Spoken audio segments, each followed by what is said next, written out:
In 8.4, we're going to be talking about volume of prisms. In the past, you've always done volume of rectangular prisms, so you've just multiplied the length times the width times the height. But we are going to get into volume of triangular prisms. I don't think you might see trapezoidal prisms. So what you have to know is that you need to find the volume or the area of the base and then multiply by the height. So in the rectangular prisms, that's always been you find the area of the base, so that's length times width to get the area of the base, and then you multiply by the height. So if you think about it, it's still the same thing. It's just thinking about it in different terms. So rather than just memorizing for volume, you multiply them all together. You need to understand that you're finding the area of the base and then multiplying by the height. Some vocabulary here that you have: the volume of a three-dimensional figure.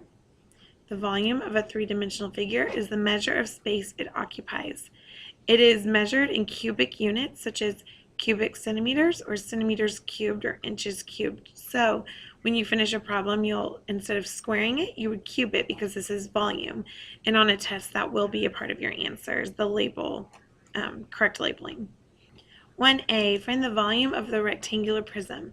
So the formula for finding the volume of rectangular prism is V equals the area of the base times the height.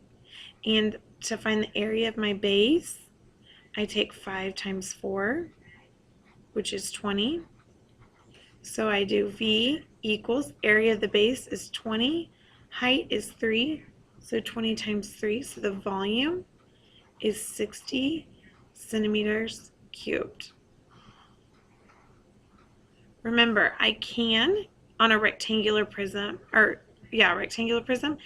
get the volume by multiplying all three of these together. And that's how you've been taught for the majority.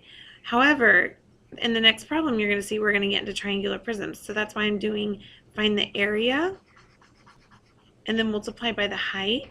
And it causes you to get the volume of the whole figure. And that way when you are faced with a shape other than a rectangular prism, you remember the formula. 2A, find the volume of the triangular prism. So you have V equals the area of the base times the height. And on this, my base is the triangle. So I'm going to do area of the base. So to find the area of a triangle, I know that. It's 6 times 8 divided by 2, because base times height, divide by 2. 48 divided by 2 is 24. So to find the volume of the prism, I take 24 times the height, which is 9. And 24 times 9 gets me a volume of 216 feet cubed.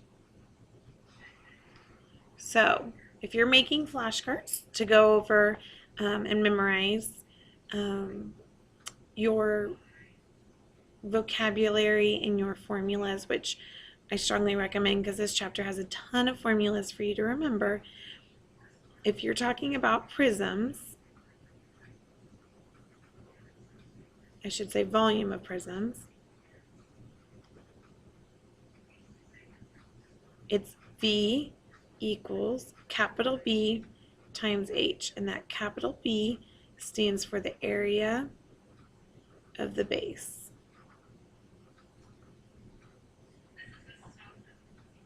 Which lunchbox holds more food? So these are both rectangular prisms, and so to find the volume, I find the area of the base times the height. So for lunchbox A, let's do it in blue. That makes it easier. So for lunchbox A, I have the area of the base, which I do by 3 7/75 times 7.5 times the height, which is 10. So I multiply all of that together. And you are allowed to use a calculator on this chapter. I wouldn't do this without a calculator, so you're allowed to. Oh, and I had to put a A there, and I'm in habit. That's supposed to be a V. So the volume is 281 and 25 hundredths inches cubed. Now I'm going to do the volume of B in red so we can know that it's B. We do 3 75/100 times 8 times 9.5. And I go through and I multiply all those together.